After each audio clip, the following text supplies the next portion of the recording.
Car manufacturer trends that need to stop. Disclaimer, all anger displayed in this video is overplayed for the sake of humor for the most part, so take everything I say with a grain of salt. The first thing I want to talk about is delayed speedometers. Manufacturers that do this are saying that the delay isn't moving so fast, our eyes can't keep up. Whether it's a Chevrolet or a Ferrari, the reasoning behind this is so stupid, and it's no excuse for trying to be trendy or quirky, just to compensate for bad engineering software. Play some video games, you boomers. Literally everyone who has played any racing game, even a garbage mobile one, will be able to elaborate thoroughly how our eyes can indeed keep up with this rapid speed of throwing numbers. This isn't some kind of skill that car guys developed over the years. This is literally something we have all been capable of since 6 years old. It's something that sounds great on paper but is horrendous in application. Having delayed numbers on anything is far more difficult for our brain and eyes to keep up with. For example, on videos of Corvettes, at times I can have variances as big as 7 miles per hour, depending on how fast it is accelerating.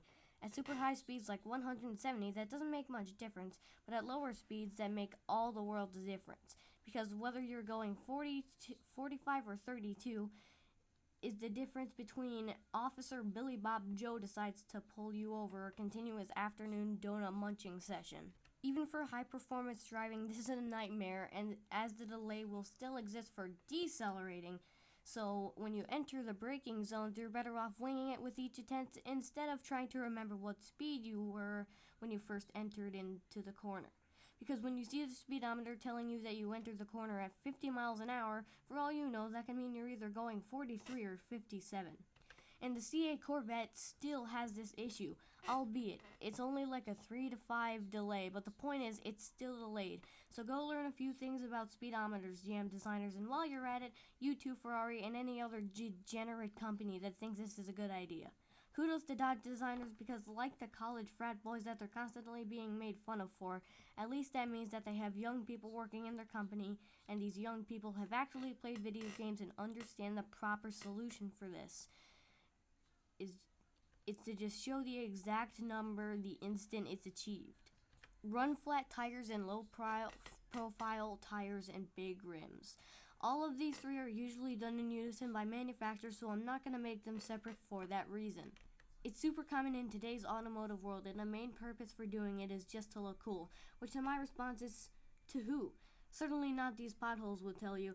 If you like stupidly big rims and non-existent tire sidewall, more power to you. But nowadays, it's more like we don't have a choice. People who don't like those things still have to deal with them because car manufacturers are shoving them down our throats. Bent wheel here, bent wheel there, sidewall punctured and hissing air. What a headache. I generally could care less about the style of wheels and so on and so forth. I just want them to be strong, lightweight, and roll. One of my favorite columns written by Doug DeMuro is this rant about black wheels, and I agree with him for all the wrong reasons, because everything he hates about black wheels is everything I love about them.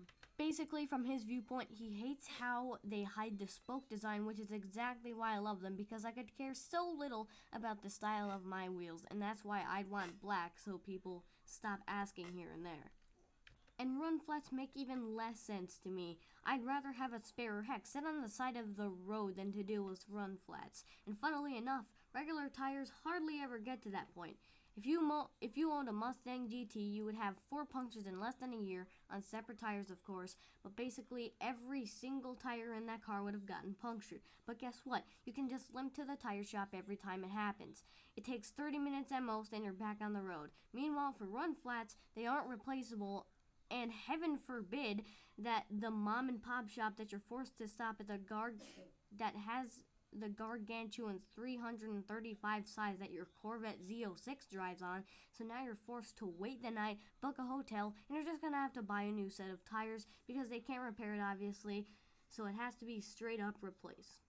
And it definitely bogs down your road trip. Speaking of which, the repairs are just the beginning, because things like the ride quality also sucks. But run flat tires on even a soft luxury vehicle can turn it into a nightmare because they're so stiff and for no reason, and it just doesn't beat up your feet and legs. It will beat the heck out of your wheels.